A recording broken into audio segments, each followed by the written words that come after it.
할렐루야, 저는 양천사교구 박경목 목사입니다. 오늘 저와 함께 나눠볼 주제는 구약의 제사와 신약의 예배입니다. 예전에 한 권사님이 저에게 이런 말씀을 하셨어요. 목사님 구약시대에 목회하셨으면 얼마나 힘드셨을까요? 많은 재물을 하루 종일 잡으셨어야 됐을 텐데 지금 시대에 목회하시는 게 참 감사해요. 그죠? 라고 저에게 말씀하십니다. 저는 그때는 그냥 얼마나 감사한지 몰라요 라고 웃으면서 넘겼는데 다시 한 번 더 제가 잘 생각해 보니 정말 그랬을까? 라고 의문이 들기 시작을 했습니다. 그래서 제가 구약의 제사에 대해서 자세히 살펴보기 시작을 했습니다. 또 어떤 분들은 이런 얘기를 하세요. 이제는 예수님께서 이미 십자가에서 우리를 위해서 다 희생 제사를 드려주셨기 때문에 더 이상 구약의 제사는 우리가 알 필요도 없고 신경 쓸 필요도 없는 것 같아요 라고 이야기하십니다. 과연 정말 그럴까요? 예수님께서 우리를 위해서 십자가에서 희생 제물이 되셔서 모든 속죄의 제사를 다 마치셨습니다. 그렇기 때문에 우리는 지금 자유롭게 하나님 앞에 나아가서 예배드릴 수 있는 은혜의 시대를 살고 있습니다. 그렇다고 해서 우리가 구약의 제사를 몰라도 될까요? 우리는 구약의 제사를 바로 알 때 예수님의 그 십자가의 은혜와 사랑을 더 깊이 알고 체험할 수 있습니다. 저는 먼저 구약의 제사에 대해서 좀 간단하지만 여러분들과 함께 나눠보도록 하겠습니다. 구약의 제사에 대해 얼마나 알고 계십니까? 구약에는 여러 제사의 방법들이 나오고 있어요. 아마 성경 통독을 시작하시면서 만나는 첫 번째 이 어려움, 이 고난의 관문을 보통 레위기 말씀으로 많이 얘기들을 하세요.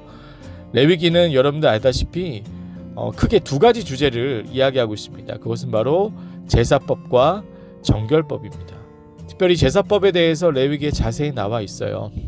근데 여러분, 레위기에서 말하는 이 제사법은 크게 5가지를 이야기합니다. 그것은 바로 번제와 소제, 화목제, 속죄제, 속건제입니다. 그런데 오늘 제가 여러분들과 나눌 것은 그러한 5가지 제사의 자세한 것을 나누고 싶은 것이 아니라 일반적으로 동물을 잡아서 드리는, 특별히 우리의 죄를 사하기 위해서 드려지는 속죄제를 기준으로 여러분들과 좀 말씀을 나누도록 하겠습니다. 자, 제사는 총 6가지의 단계가 있습니다. 첫 번째 단계는요, 흠 없는 제물을 하나님 앞에 가지고 나와야 합니다. 어떤 제물이요? 흠 없는 제물이요. 사실 우리가 제물을 드릴 때 살아있는 제물을 드리게 되어 있습니다. 그런데 그 살아있는 제물을 흠없는 제물로 드리기 위해서는 결코 쉽지 않아요. 왜냐하면 예전에는 지금처럼 차가 있는 것도 아니고 어떤 교통 운송수단이 발달해 있지 않았기 때문에 이 동물을 끌고 와야 됩니다. 근데 그 끌고 오는 동안에 흠없는 제물로 끌고 오기 위해서는 얼마나 많은 정성과 많은 시간이 필요한지 모릅니다. 자, 흠없는 제물을 하나님 앞에 끌고 와야 돼요. 자, 그렇다면 두 번째 단계는 어떠한 단계이냐? 바로 그 흠없는 제물에게 안수해야 합니다. 자, 여기서부터 우리가 좀 잘 모르는, 놓칠 수 있는 부분을 제가 말씀드리려고 합니다.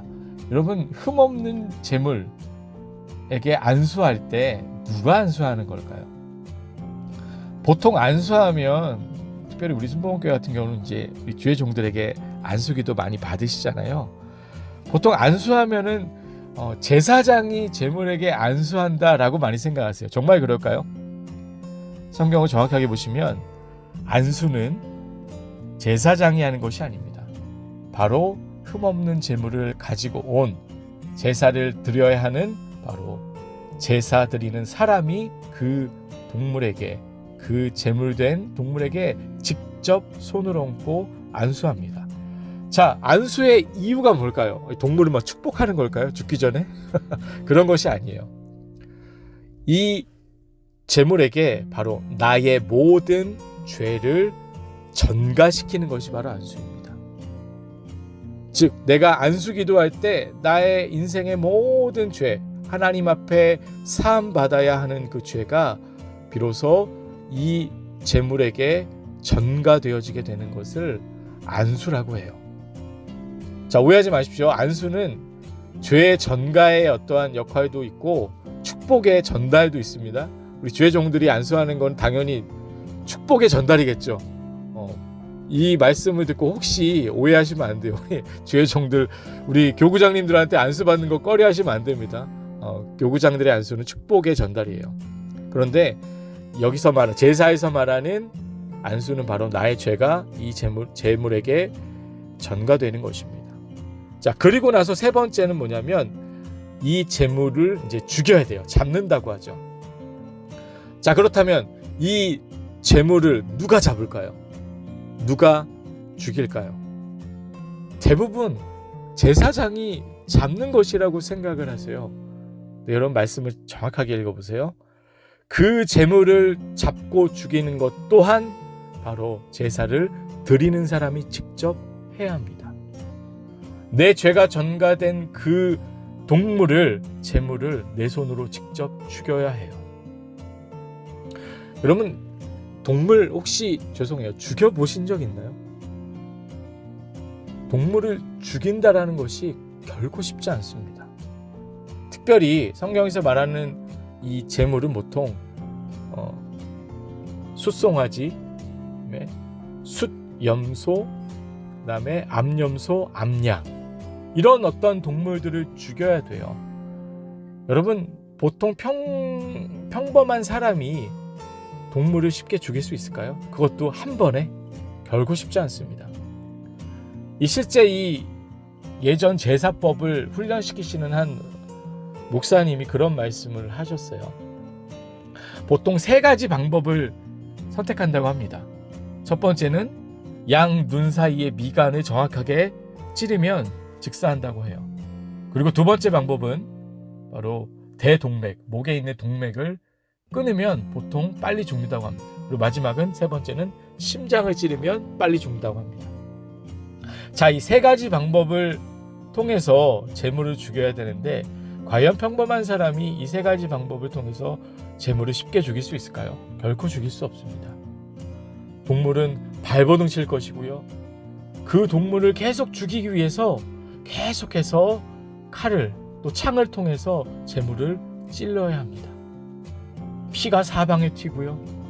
그 처절한 울음소리를 들어가며 제물을 직접 죽여야 합니다. 누가 죽인다고요? 제사장이 아니에요. 바로 제사를 드리는 그 당사자가 직접 죽여야 합니다. 자, 겨우 죽였어요. 그리고 나서 그 다음에 어떻게 해야 되느냐? 제물을 드리기 전에 가죽을 벗겨야 합니다. 자, 가죽 누가 벗길까요? 제사장이 벗기지 않습니다. 가죽 역시 바로 제물을 드리는 사람이 직접 벗겨야 합니다. 제물을 직접 죽이는 것도 어려운데 그 죽인 제물의 껍질, 가죽을 벗기는 것 또한 너무나 어렵다라고 합니다. 근데 그 껍질 하나하나를 벗겨내는 그 작업을 제사 드리는 당사자가 직접 해야 돼요. 겨우 가죽을 벗겼어요. 그리고 나서 어떻게 해야 될까요? 바로 성경에서는 각을 뜬다라는 표현을 하고 있는데 좀 더 쉽게 말씀드리면 마디마디를 분리해서 잘라야 합니다. 다 조각을 내야 된다라는 것이죠. 자, 각을 뜨고 조각 내는 것 누가 해야 될까요? 바로 제사 드리는 당사자가 해야 합니다. 제사장 할 일 없어요. 제가 그 다음에 그 권사님 만나면 말씀드리려고요. 권사님, 저 구약시대에 목했었어도 괜찮을 것 같아요 라고 말씀드리려고 합니다. 제물을 죽이고 가죽을 벗기고 또 조각을 내는 것 모두 다 제사를 드리는 당사자가 해야 합니다. 그 힘든 과정을 지나가면 그 사람의 모습은 어떻게 될까요? 온 몸이 피로 적셔질 것이에요. 땀이 범벅이 되고 그 제물과 한바탕 사투를 벌여야 합니다. 그렇게 준비되어진 제물을 가지고 비로소 여섯 번째로 제사장이 불에 태워 하나님 앞에 제사를 드립니다. 이것이 제사의 과정이에요. 여러분 혹시 구약의 제사가 내가 동물만 잘 데리고 가면 안수해주고 그 다음에 동물을 잡아 죽이고 가죽을 벗기고 각을 뜨고 제사 드리는 모든 과정을 나는 지켜보기만 하면 된다라고 혹시 생각하셨나요? 그렇지 않습니다. 그 모든 것을 다 제물을 드리는 제사를 드리는 저와 여러분들이 해야 될 일이었다라는 것입니다. 그렇다면 이렇게 말씀하시는 분들도 있을 거예요. 나는 그런 제사 드리고 싶지 않습니다. 너무 잔인하고 끔찍해요. 하나님 어떻게 그렇게 끔찍한 제사를 우리한테 드리라고 요구하십니까? 라고 얘기하실 수 있어요. 난 제사 안 드리고 싶어요. 그러면 안 드리셔도 돼요. 그런데 제사를 안 드리면 구약시대에는 세 가지를 할 수 없었습니다. 그게 뭔지 아세요? 첫 번째는 하나님의 이름을 절대 부를 수 없었습니다. 하나님의 이름을 부르는 순간 죄인이기 때문에 죽게 돼요. 두 번째, 하나님의 말씀을 읽거나 들을 수 없었습니다. 역시 죄인이기 때문에 불가능했죠. 그리고 세 번째, 회중들의 모임, 의인들의 모임에 절대 들어올 수 없습니다. 지금으로 말하면 교회 공동체, 신앙 공동체 안에 들어올 수 없다라는 것이죠. 제사 안 드릴 수 있을까요? 제사를 드릴 수밖에 없었죠. 구약의 제사는 바로 이러했습니다. 여러분 상상해 가세요. 예수님이 이 땅에 오셔서 나의 모든 죄의 문제를 해결해 주지 않았다면 우리는 여전히 지금 이 시대에도 그런 처절한 제사를 드려야만 하나님 앞에 나아갈 수 있었다라는 것입니다.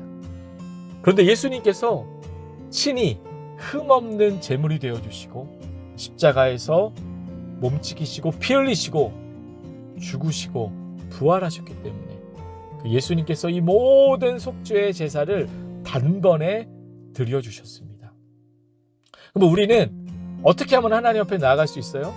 그 예수님의 십자가의 죽음과 부활을 믿기만 하면, 온전히 믿음으로 고백하면 우리의 모든 제사의 과정을 다 뛰어넘고 곧바로 하나님 앞으로 담대히 나아갈 수 있는 것입니다. 혹시 지금 예배 드리실 때, 교회 나와서 예배 드리실 때 하나님의 이름 부르실 때 막 두려워 떠세요? 막 하나님, 혹시 내가 하나님의 이름 불렀다가 하나님 앞에 혼나면 어떡하지? 라고 생각하시는 분 계십니까? 그렇지 않죠. 우리는 자유롭게 하나님의 이름을 부릅니다. 찬양합니다. 말씀도 정말 우리가 읽고 싶은 대로, 듣고 싶은 대로 들을 수 있습니다. 또 우리는 회중들의 모임, 의인들의 모임에 기쁨으로 항상 참여하고 있습니다. 이 모든 것이 누구 때문에 가능합니까? 바로 예수님 때문에 가능하다라는 것입니다.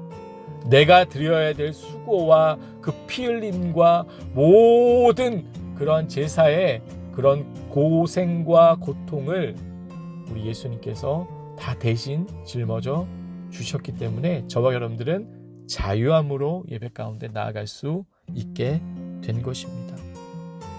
우리 사랑하는 행복비타민 여러분, 이제 우리가 예배 드릴 때 어떠한 마음으로 예배 드려야 될까요? 우리가 드려지는 이 예배가 예수님의 그 놀라운 십자가의 사랑과 희생을 통해서 우리에게 주어졌다라는 사실을 우리가 알게 된 이상 우리는 온 마음과 정성을 다해서 예배 드릴 수밖에 없는 것이죠. 그리고 나에게 이러한 구원의 은혜를 주신, 죄사함의 은혜를 주신 우리 예수님의 이름을 우리는 영원토록 찬양해야 하는 것입니다. 그리고 이 놀라운 구원의 은혜와 사랑을 많은 영혼들에게 전해야 할 것입니다. 자, 이제 앞으로 특별히 우리 행복비타민 귀한 성도님들의 예배의 모습이 달라지기 원합니다. 구약의 제사를 우리가 이해했기 때문에 이 구약의 제사를 뛰어넘을 수 있는 예수님의 놀라운 십자가의 은혜와 사랑 안에서 주님을 자유롭게 예배하고 뜨겁게 예배하시는 우리 양천대교구 행복비타민 귀한 성도님들 되시길 예수님의 이름으로 축복합니다. 할렐루야.